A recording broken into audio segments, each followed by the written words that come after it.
tentang keesaan Tuhan. Tuhan berkata kepada hambanya.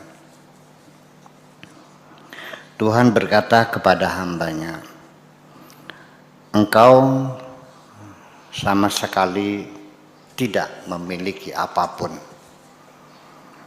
Engkau sama sekali tidak memiliki apapun, kecuali bila kuberikan kepemilikan itu kepadamu.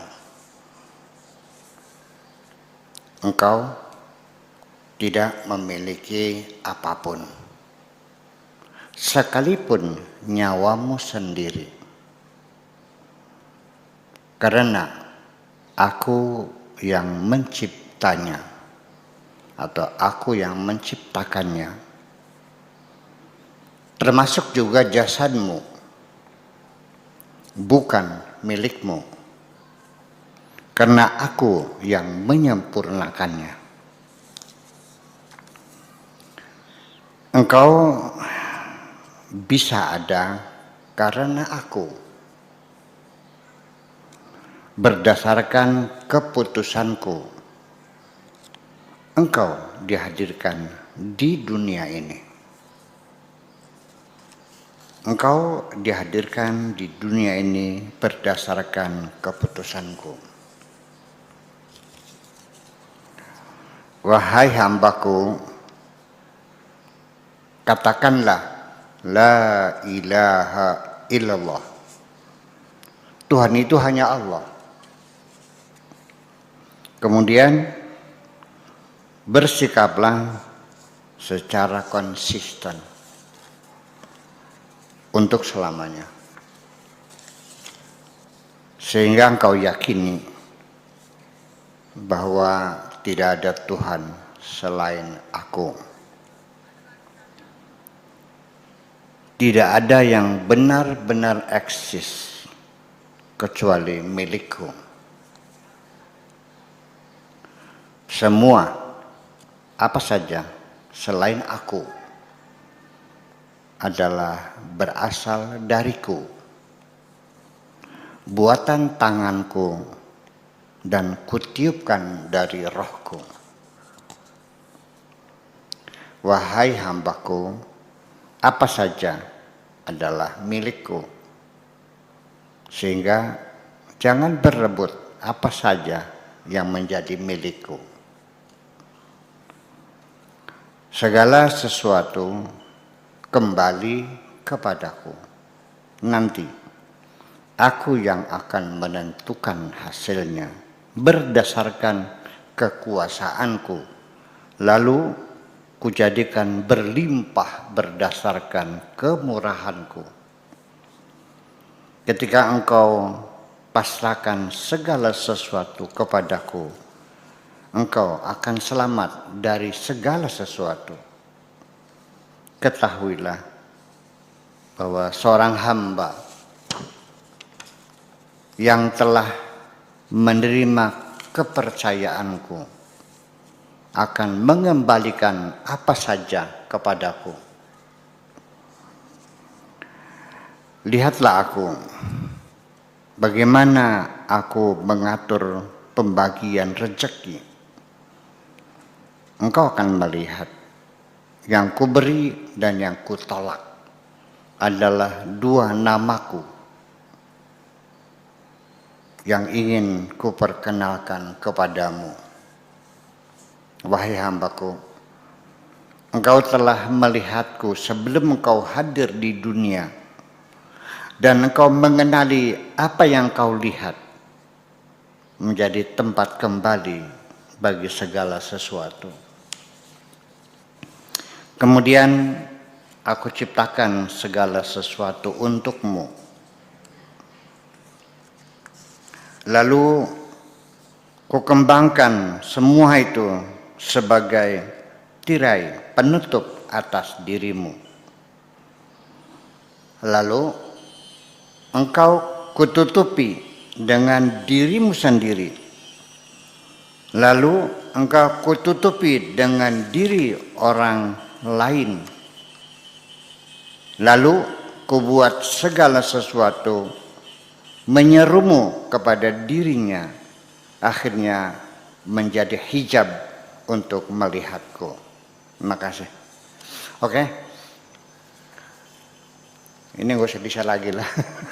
Ya. Atau mau di-share nanti, kapan-kapan boleh ya? Boleh, nanti kapan. Ya, ada. Oke. Ini terjemahan dari Anit Tauhid. Yaqulullahu li'abdihi, Allah berkata kepada hambanya, ya abdu, wahai hambaku, anta, sesungguhnya engkau, la tamliku, tidak memiliki apapun. Hakikatnya engkau tidak punya apa-apa. Kamu tidak memiliki apapun. Beli gableg apa-apa. Illa ma malaktuka, kecuali aku yang memberikan hak kepemilikan itu kepadamu. Bisanya kamu punya sesuatu karena aku yang mengasih kepada kamu. Ya, hak kepemilikan pun bukan hak kepemilikan sertifikat, itu hanya HGU, hanya hak guna usaha atau hak guna pakai. Suatu-waktu nanti kau ambil lagi. Itu. Jadi apapun yang kau miliki sebetulnya tidak lebih, itu adalah titipanku kepadamu. Ku beri namanya hak guna pakai atau hak guna usaha. Setelah selesai kontraknya, kamu pulang itu semua kau ambil semuanya. Setuju silakan, ya udah. La tamliku nafsaka, termasuk juga engkau tidak memiliki dirimu.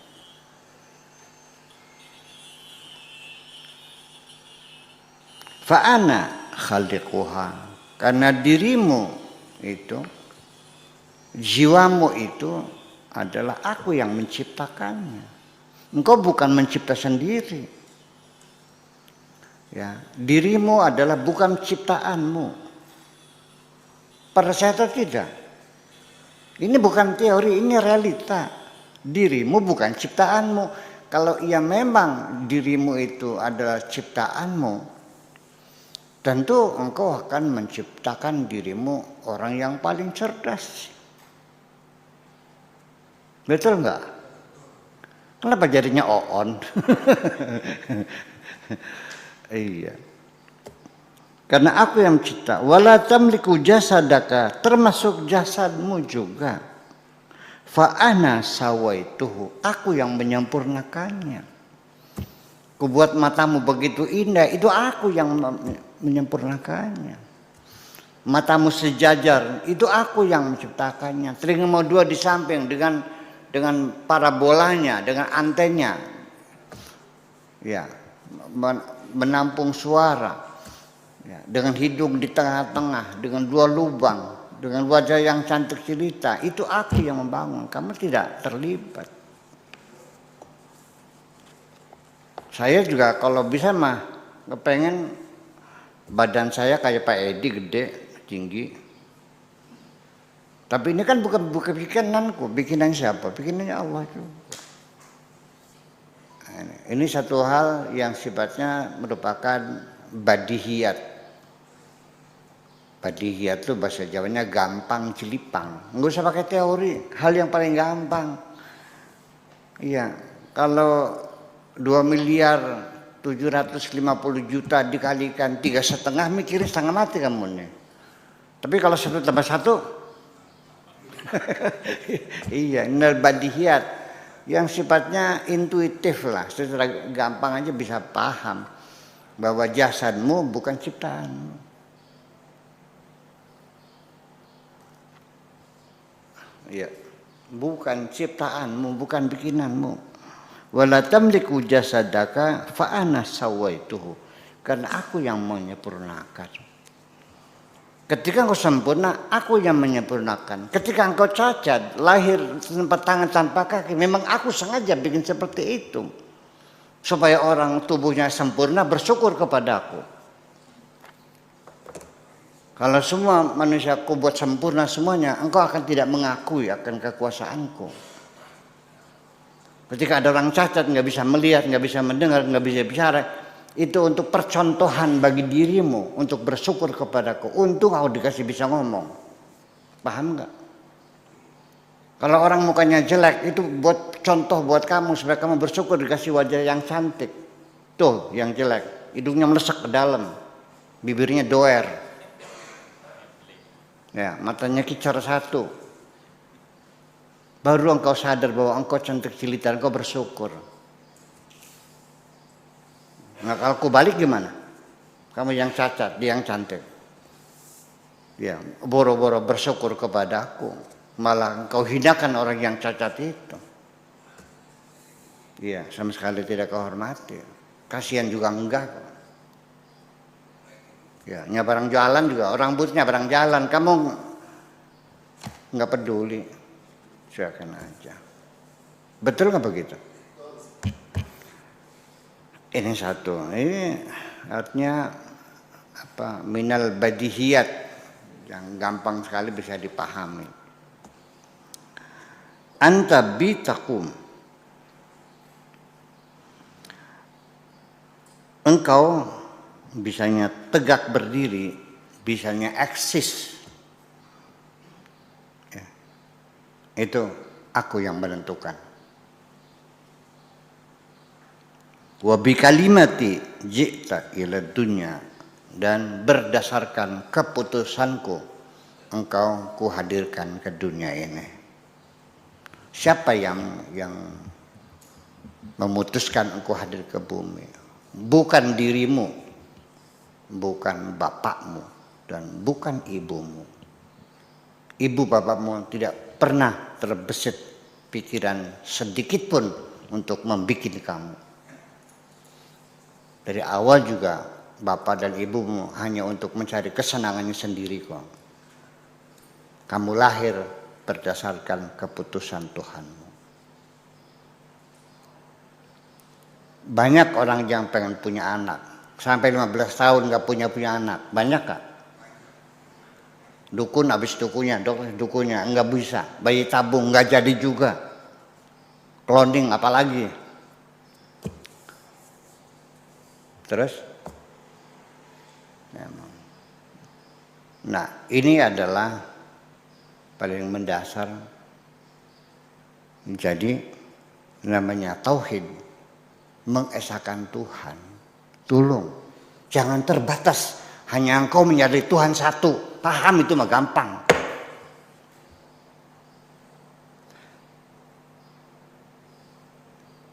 Kemahaesaan Tuhan itu bukan hanya bilangannya satu, bukan. Satu juga bukan satu matematika. Ya, kalau satu matematika bisa dibagi dua enggak? Jadinya berapa? Setengah. Bagi 4 jadi berapa? Kalau satunya Tuhan bisa dibagi enggak? Bukan satu matematika, satu keutuhan. Jadi Tuhan Maha Esa itu bukan hanya bilangannya satu, ya, satu keputusan, satu kehendak, satu keinginan, satu kekuasaan. Itu maksudnya.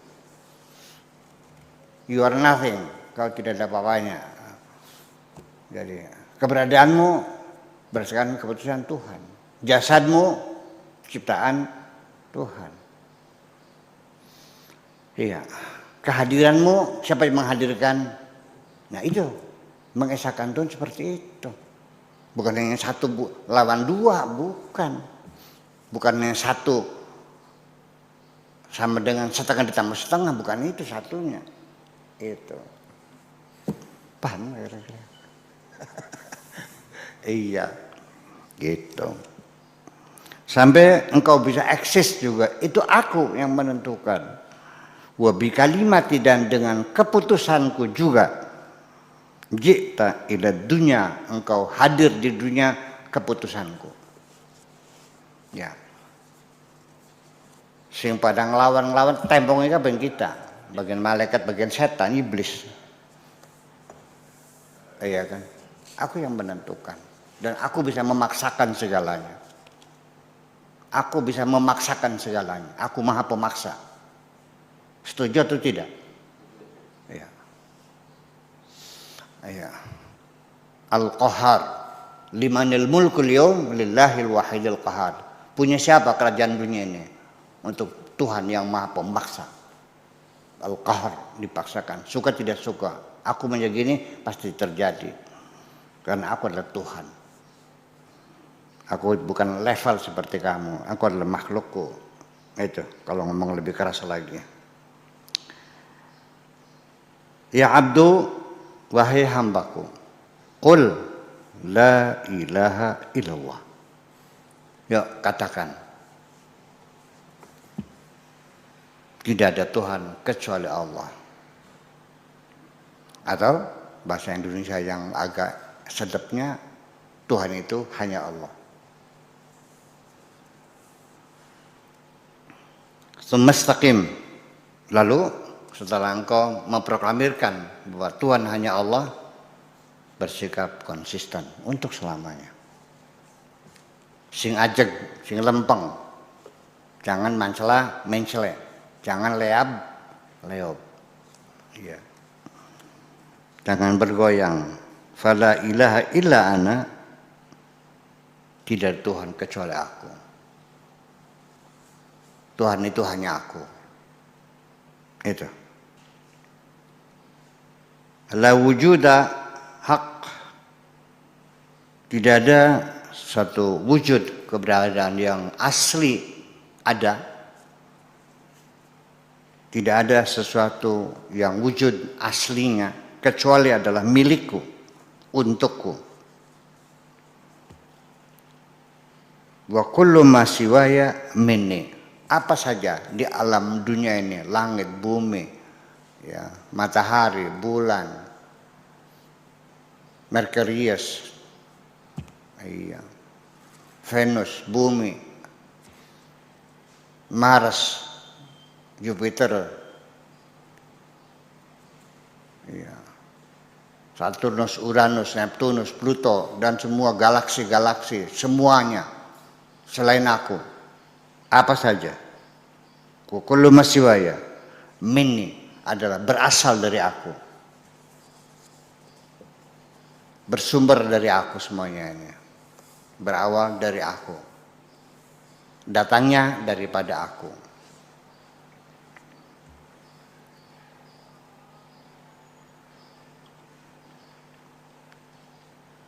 Min sun'i yadayya, hasil ciptaan tanganku.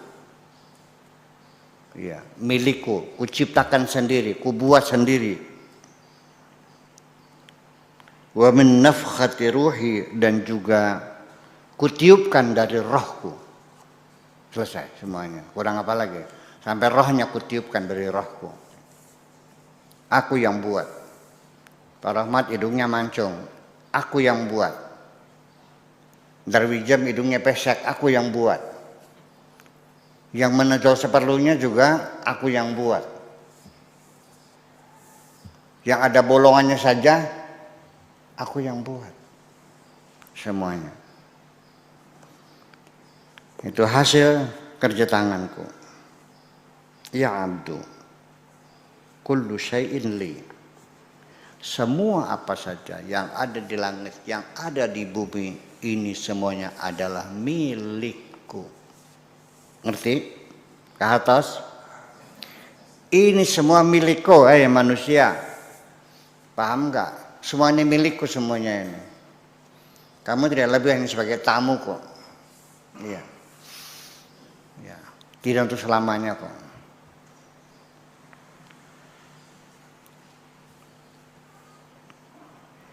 Fala tunazi'ni ma li. Jangan berantem dengan aku, memperebutkan sesuatu yang menjadi milikku. Jangan berebut kepemilikan bersamaku. Semuanya milikku. Kamu tidak punya apa-apa. Kuberikan kepadamu kapan saja dan kuambil darimu kapan saja. Nggak ada urusan. Setuju silakan, tidak sudah, selesai. Kalau nggak mau ya sudah pulang sana. Ini harus diterjemahkan Allah segalak itu ya. Selama ini kan kamu kan ya Tuhan tuh Rahman Rahim. Iya. Ghafurur Rahim, iya. Tawwabur Rahim, inggih, iya. Tapi ingat Allah juga Syadidul Iqab. Mengerti? Itu. Allah juga maha galak. Allah juga maha pemaksa. Allah juga Syadidul Iqab. Allah juga Syari'ul Hisab.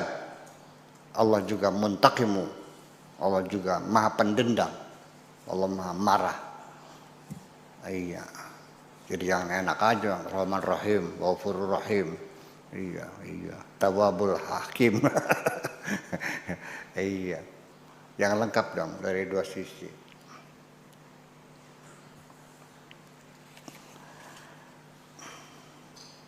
Jadi jangan la tunaza. Jangan berebut. Apa saja yang jadi milik, udah jangan rebutan. Ngerti nggak jangan rebutan? Jadi gini, kamu mengatakannya minal muwahhidin, mengklaim aku muwahhidun, aku mengesahkan Tuhan, Tuhanku Maha Esa. Di mana keesaan Tuhanmu? Ketika kutanya, dari mana rumah ini sebagus ini kau bangun? Kau jawab, ini adalah hasil keringat kerja kerasku, hasil jerih payahku, keringatku. Mobil dari mana? Beli. Mana? 3 miliar. Di mana? Dari dealer. Istrimu cantik, iya, kepokon dikemat. Jadi engkau bertuhan dan engkau mengklaim Tuhanmu Esa. Di mana keesaannya? Engkau membanggakan dengan kecantikanmu, engkau membanggakan dengan keilmuanmu, engkau merasa dapat harta, dapat susah payah sendiri. Di mana keberadaan Tuhanmu? Yang selama ini kau yakini ku dapatkan sendiri, hampir jerih payahku, banding tulang peres keringat, kepala jadi kaki, kaki jadi kepala, siang jadi malam, malam jadi siang. Banding tulang peres, keringat.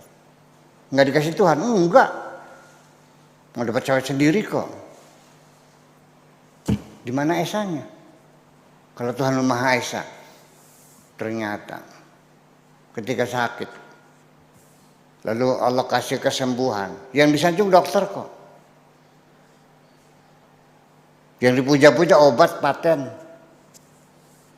Atau kalau melihat dukunnya disebut sakti-sakti. Allah mah enggak sakti, yang sakti dukun. Itukah makna ini lagi memaknai keesaan Tuhan. Hanya Allah, semuanya hanya Allah. Yang bikin kau kaya tidak, hanya Allah. Yang bikin kau sakit hanya Allah, hanya satu. Yang menyembuhkan hanya Allah. Yang menciptakan langit bumi hanya Allah. Itulah makna esa. Bukan esa satu. Paham begini? Sakit, siapa yang bikin penyakit? Hanya Allah. Yang menyembuhkan hanya Allah. Ketika semuanya hanya Allah, berarti engkau sudah mengesahkan Tuhan. Itu mana tauhid. Bukan hanya satu bilangannya, bukan dua. Iya, jadi jangan berantem memperebutkan sesuatu yang menjadi milikku, ya sudah. Di mana kita mengimplementasikannya? Ketika Pak Edi mobilnya hilang, Alphardnya hilang, mobil Alphardnya hilang. Siapa yang bisa mengambil mobilmu? Siapa yang bisa menghilangkan mobilmu? Ya sudah, jangan ngenes, ya udah, tinggal minta lagi, ya Allah aku ikhlas, aku minta lagi yang baru. Apa namanya yang bagi yang setara namanya? Yang Toyota lagi tuh, mau no? Wildfire. Ya Allah aku ikhlas. Alphard ngilang, aku minta Wildfire. Dikasih. Jangan lalu marah-marah. Sebab maling sendiri pun kalau Allah tidak kasih izin tidak akan bisa mencuri mobilmu itu. Tahu si Kabayan? Iya. akan dirampok rumahnya, akan dijahati, perutnya ditekan malah, Bang. Pengen berak, keluar akhirnya, selamatkan. Itu kan si kebayan. Iya, kali-kali keselamat bahaya. Ya karena kejujuran hatinya, dia kasih selamat saja. Semacam itu. Itu maknanya mengesahkan Tuhan itu jangan berebut kepemilikan. Masalahnya bagaimana engkau itu meyakini Tuhan Maha Esa tapi berebut kepemilikan dengan Tuhan. Orang yang berebut kepemilikan berseteru enggak? Bermusuhan enggak? Ke pengadilan enggak?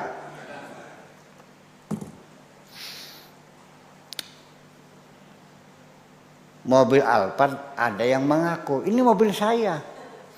Kata dia, saya dapat beli kok. Ini kwitansinya.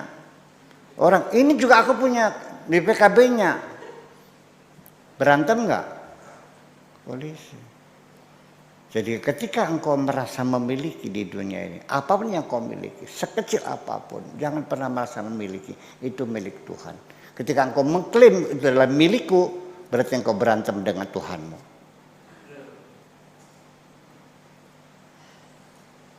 Paham, ngajak heran. Iya. Ya iya.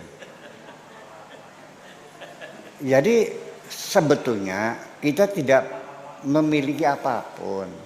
Kita hanya dititipi oleh Allah. Hanya hak guna pakai, hanya hak guna usaha untuk sementara kok. Nanti kemana? Kau tinggalkan semuanya. Nanti suatu ketika kamu akan yakin bahwa itu bukan milikmu pada saat engkau pulang. Udah jatuh tempo, sudah expire, udah masa kadaluarsanya sudah datang, engkau tidak akan minta tambahan waktu. Ya Allah, aku jangan pulang dulu karena anakku masih baru tamatan SD. Nanti kira-kira sudah selesai kuliah, nggak bisa. Ya udah deh, ditunda setahun, nggak bisa. Ya sudah 1 jam aja, bertobat dulu, nggak bisa. 1 menit nggak bisa, 1 detik pun nggak bisa. Pulang, diseret sekalian pantungnya. Wa idza jaa ajaluhum la yastakhiruna sa'atan wa la yastaqdimun. Nanti ketika kamu pulang, bajumu pakai sarung, pakai kebaya, pakai topi, ganti baju enggak? Apa namanya? Ketika pulang, ganti baju enggak? Apa bajunya? Namanya kafan. Warnanya apa? Enggak, warna batik enggak? Pakai baju seragam namanya kafan. Ada kantongnya enggak? Nanti naruh uangnya di mana? Enggak ada karena kamu tinggalkan semuanya. Wes paham.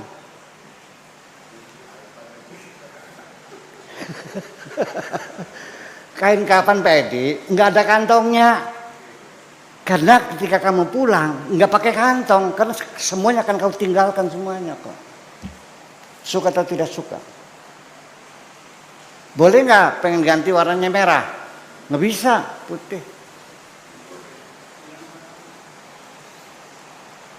Nah, boleh kita ngomong kayak, anak kantong ya boleh? Nggak ada kantongnya ya? Ya karena apa yang mau kau bawa? Sepeser pun tidak kau bawa kok. Ditinggal semuanya. Kalau ditinggal juga belum tentu oleh anak cucumu digunakan untuk kebaikan-kebaikan. Enggak tentu kok. Kalau engkau ingin menentukan hartamu untuk kebaikan, sekarang kau tentukan. Jangan kau serahkan pada anak cucumu. Enggak ada yang menjamin. Habis buat main judi kok.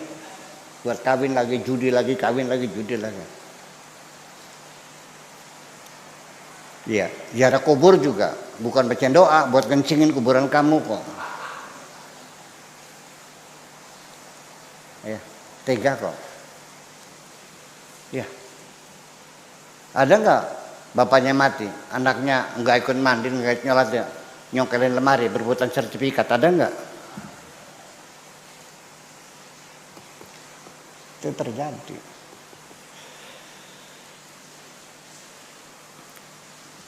Apalagi kita. Nabi Muhammad mati, mana sahabatnya? Lagi rapat. Di Saqifah Bani Sa'diyah. Sama kan. Kita kan artinya nggak usah ngayal tinggi-tinggi lah Rasulullah sebagai teladan kita.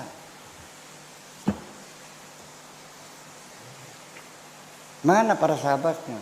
Lagi rapat Saqifah Bani Sa'diyah. Rapat apa? Rapat khilafah. Ya kalau anak kita kan sama lagi berebut nyongkelin sertifikat kan. Ke lemari cari sertifikat.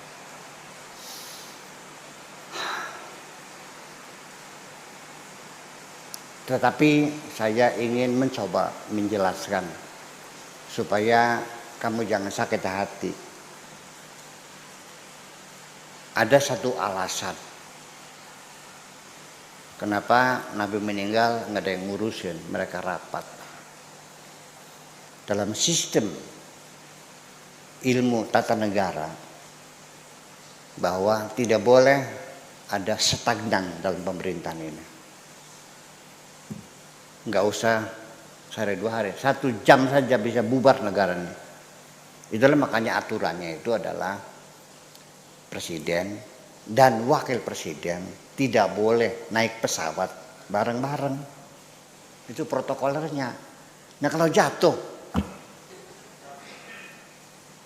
presiden dan wakilnya mati semuanya. Dalam beberapa jam memang Menteri Pertahanan otomatis jadi presiden atau menteri dalam negeri atau menteri luar negeri atau menteri kehakiman dan sebagainya. Ya tapi kan ukurannya berapa jam, itu kan bisa bubar negara. Jadi ada alasan kalau saya bahwa para sahabat itu tidak boleh ditunda. Ada yang usul, sudah urusan khilafah mana nanti ini Nabi, nggak bisa, ini penting.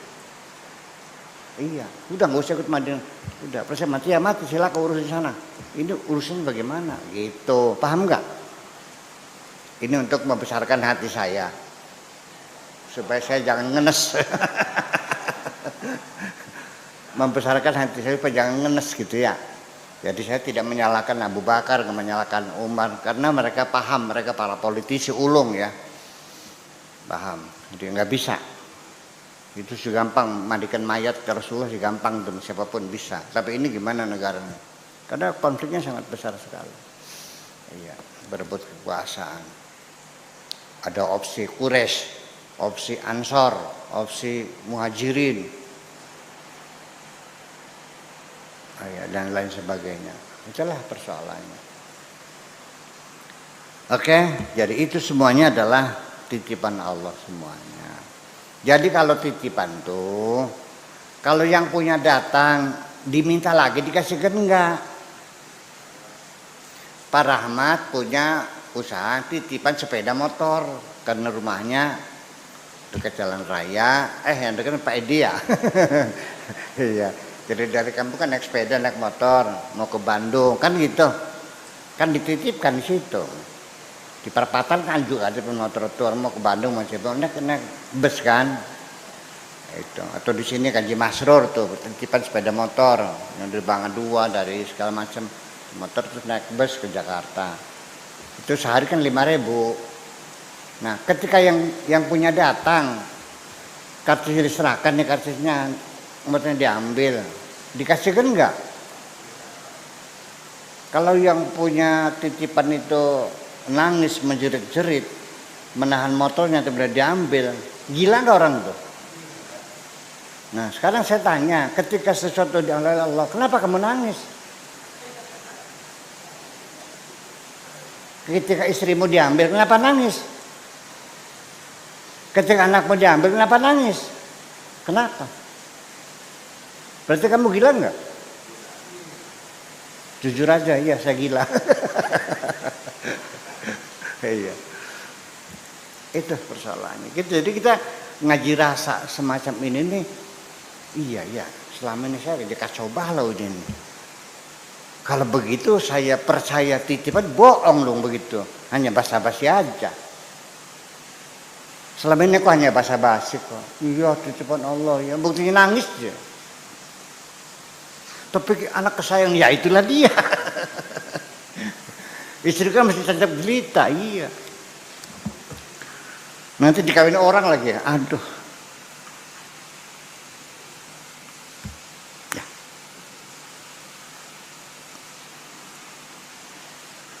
Urdud kulla syai'in ilayya. Kembalikan apa saja kepadaku.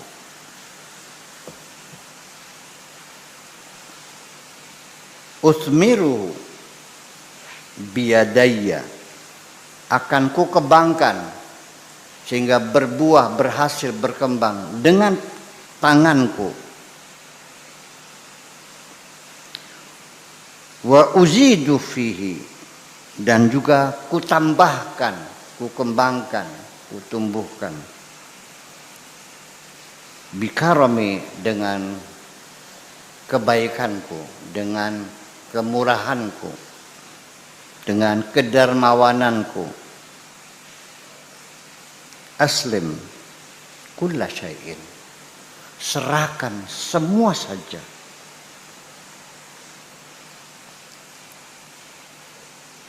Aslim ilayya, serahkan semuanya kepadaku.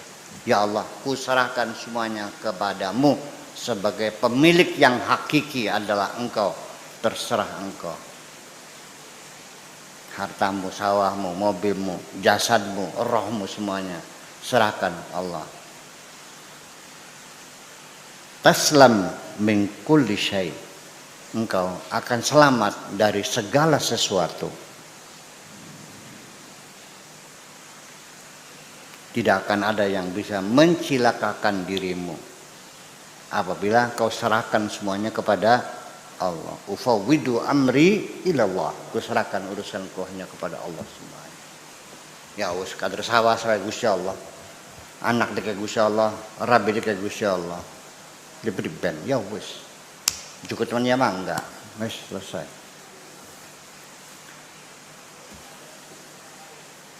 Kok tega? Ya harus tega. Harus tega. Ya sudah. I'lam anna abdi al-amin, ketahuilah bahwa hambaku yang dapat dipercaya, yang menjadi kepercayaanku, abdi al-amin alayya, huwa alladhi radda siwaya ilayya, dia akan menyerahkan kembali apa saja kepadaku. Apa saja selainku semuanya terserah Allah. Ini yang kuasa adalah Allah.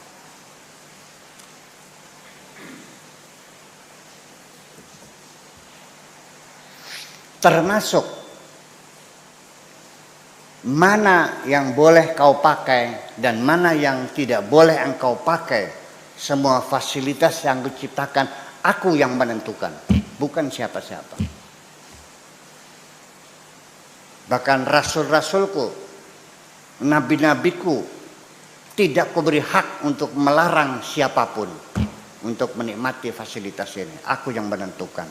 Itulah makanya halal dan haram adalah hak prerogatif Tuhan semuanya. Ngerti? Kanjeng Nabi Muhammad ditegur oleh Allah, ya ayuhan nabiyyu lima tuharrimu ma ahallallahu lak. Kenapa kau berani mengharamkan sesuatu yang kuhalalkan? Nabi Muhammad ditegur, apalagi kamu Pak Rahmat mengharam-haramkan, enak aja.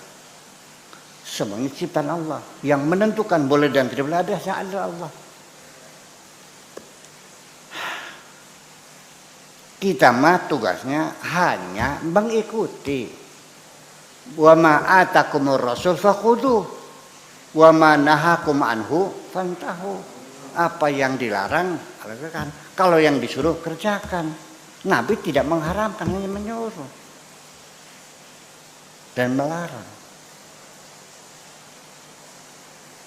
Negara boleh melarang nikah usia dini anak-anak, melarang, tapi tidak boleh mengharamkan. Paham dikit nih? Negara boleh menyuruh belajar 12 tahun, tapi tidak mewajibkan. Paham nggak? Iya, ini persoalannya. Atas dasar apa manusia biasa seperti saya kok berani mengharamkan? Saya siapa sih? Saya kan bukan apa-apa. Selagi alam ini, selagi pondok ini, saya yang membangun. Saya menentukan siapa yang boleh masuk, siapa yang bisa dong. Betul nggak? Satpam di depan. Kata saya, itu teman saya, Pak Edi, silakan masuk. Nggak bisa Bu ya, ini kan pandemi. Saya pecat kamu nih sekalian. Yang berhak melarang itu saya di sini, otoritas. Satu contoh, saya tidak sediktator itu. Iya, ya satu contoh. Oh begitu. Siapa yang boleh? Termasuk surga neraka. Siapa yang boleh masuk surga? Urusan apa kamu melarang orang masuk surga? Memangnya punya siapa sih? Kadang-kadang orang memposisikan dirinya lebih tinggi dari Tuhan. Nggak bakal bisa masuk surga, itu orang kafir. Memangnya surga milik kamu? Kamu sendiri yakin nggak masuk surga? Nggak sadar kadang-kadang. Dikiranya Tuhan tuh adeknya barangkali. Iya, ditongor-tongor kah? Ini persoalannya. Ya udah, hak prerogatif Allah. Kalau memaafkan, ya boleh saja. Kalau menghukum boleh saja. Innaka tu'adzibu man tasya wa taghfiru man. Ayat ini kan dibaca tiap tahlil. Betul enggak? Tapi sekalipun begitu, tu'izzu man tasya wa tudhillu man tasya, tudhil mukalliman tasya wa tanzil mukalliman tasya. Tapi ada kalimat ungkapan yang indah, biyadikal khair. Walaupun begitu aku yakin ya Allah, Engkau maha baik kok. Enak banget kok. Segitu indahnya gak paham. Selama ini kau pahami apa biyadikal khair tuh? Di tanganmu ada kebaikan gitu. Biyadikal ikut tetap ing tangannya panjenengan al khair utawi kebagusan, berarti engkau di tanganmu ada kebaikan. Dia maksudnya. Sekalipun aku yakin engkau maha baik kok. Iya. Pak Edi, sekalipun Pak Edi sekarang lagi susah, iya. Mobil lagi digadekan, iya. Istri lagi sakit, iya. Ini. Tapi sekalipun begitu saya yakin kok, Pak Edi baik sama saya kok. Iya. Tolonglah 10 juta aja. Ya kan begitu. Kudu jangan mah lagi ngolo Gusti. Oh. Lagi membujuk Allah. Kendati pun engkau berkuasa mutlak, apa saja bisa, menghukum orang bisa, memaafkan bisa, memberi jabatan orang bisa, mencopot jabatan bisa, tapi yakin engkau maha baik. Iya, gitu.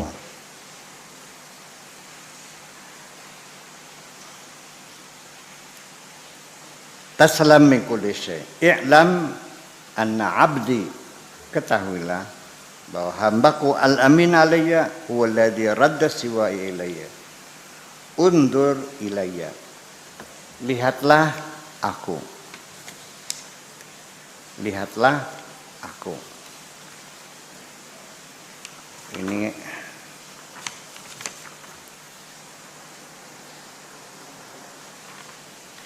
lihatlah aku.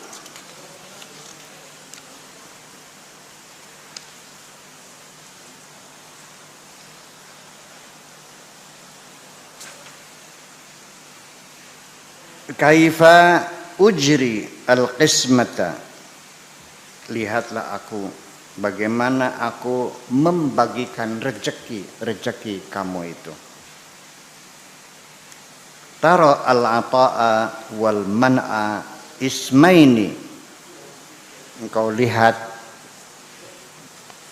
mengabulkan doa dan menolak doa adalah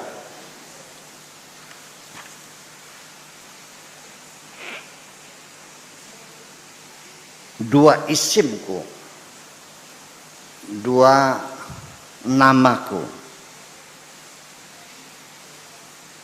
lita'arufi alaika, supaya engkau kenali.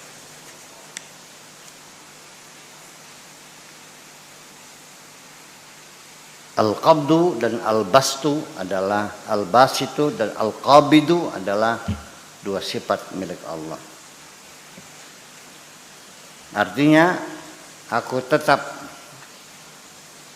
punya kuasa mutlak untuk menerima atau menolak permohonan-permohonanmu. Itulah makanya saya sering mengatakan, ketika engkau meminta sesuatu kepada Allah, apa saja, di samping engkau bersungguh-sungguh memintanya, ndp, tawadu, ya kan, dengan tetesan air mata berlinang, bangun tengah malam, iya itu penting. Tetapi ada yang lebih penting lagi, yaitu persiapkan dirimu supaya engkau dilihat Tuhanmu, engkau layak untuk diberi. Itu yang paling penting. Makasih. Assalamualaikum warahmatullahi wabarakatuh. Waalaikumsalam warahmatullahi wabarakatuh. Baik, demikian tadi Sobat Himmat TV, kajian hari pertama kita di hari kedua Ramadan 1442 Hijriah